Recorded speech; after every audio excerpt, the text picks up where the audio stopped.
It was past midnight when I found myself driving down a long, desolate highway. The road stretched endlessly into the darkness, the occasional flicker of my headlights illuminating cracked asphalt and faded lane markings. The only sound was the soft hum of my engine and the faint rustling of wind against my car. The night was eerily still, as if the world had fallen asleep, except for me. Then, out of nowhere, I saw him. A man stood by the side of the road, frantically waving his arms. His car was a mangled wreck, metal twisted and smoke rising from the hood.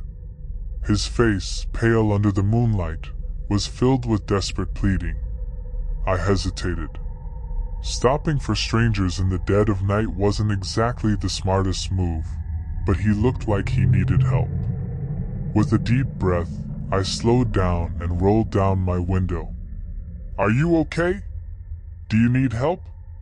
I called out. The man nodded, his face blank.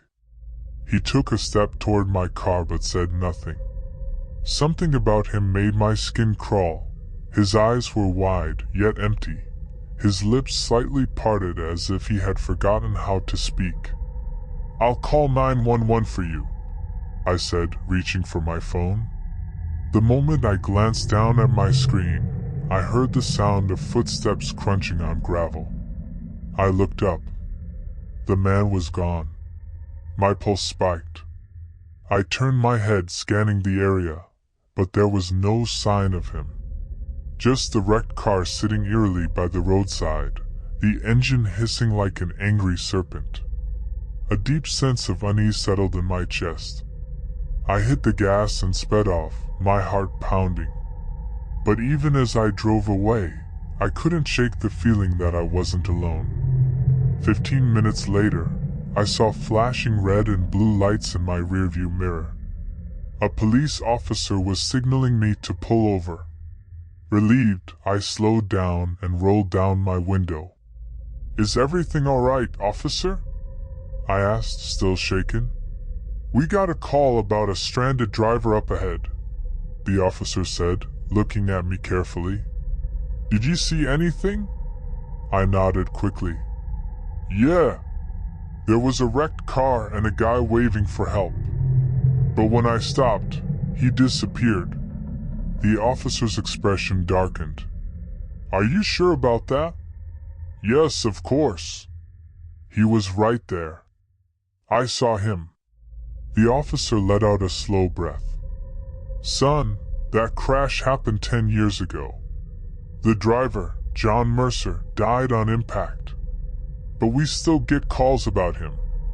A chill ran down my spine. My hands gripped the steering wheel so tightly my knuckles turned white. "You mean I saw a ghost?" The officer nodded grimly. "You wouldn't be the first. And probably not the last." I didn't say another word.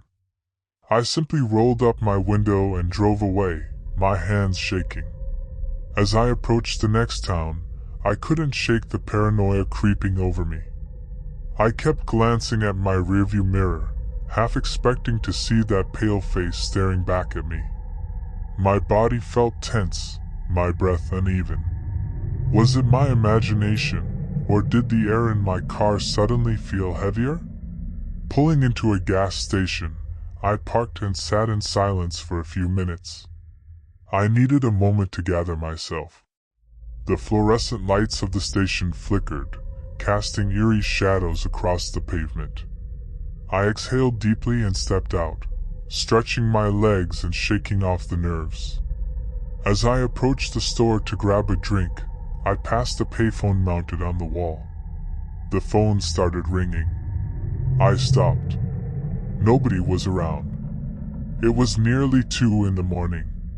Who was calling a payphone at this hour? Hesitantly, I picked up. "Hello?" Silence. Then a faint whisper. "Why didn't you help me?" My stomach twisted. "Who is this?" No answer. Just breathing, ragged, pained. Then the line went dead. I dropped the receiver and stepped back. My heartbeat pounded in my ears. I turned, scanning the area. A single car was parked on the far side of the lot, empty. The station attendant was inside, oblivious to my growing fear. I forced myself to move. I bought a bottle of water, hands trembling as I paid. The clerk must have noticed my expression because he asked, "You all right, man?" I hesitated before nodding. "Just tired." "Yeah, sure," he muttered, handing me my change. As I walked back to my car, I glanced at the payphone. It was still there, still silent. But as I passed by, I noticed something that made my blood turn to ice. The receiver was hanging off the hook. I was sure I had put it back. Shoving my keys into the ignition, I sped out of there as fast as I could.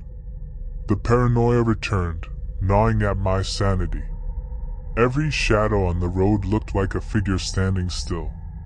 Every flicker of my headlights seemed to reveal something lurking just beyond my vision. And then I saw it again. The wrecked car. It was impossible. I had left it miles behind. But there it was, the same twisted metal, the same rising smoke. And standing beside it was the man. Only this time, he was closer to the road. His face was clearer. And now, he was staring directly at me. I screamed and floored the gas pedal, speeding past the wreckage. But as I did, my headlights flashed over him, and I saw his face fully. It wasn't blank anymore. It was twisted in a wide, horrifying grin. I didn't stop driving until I reached home, slamming the door behind me and locking it tight. I didn't sleep that night. Every time I closed my eyes, I saw that grin. That knowing, twisted, unnatural grin. And deep down, I knew he wasn't finished with me yet.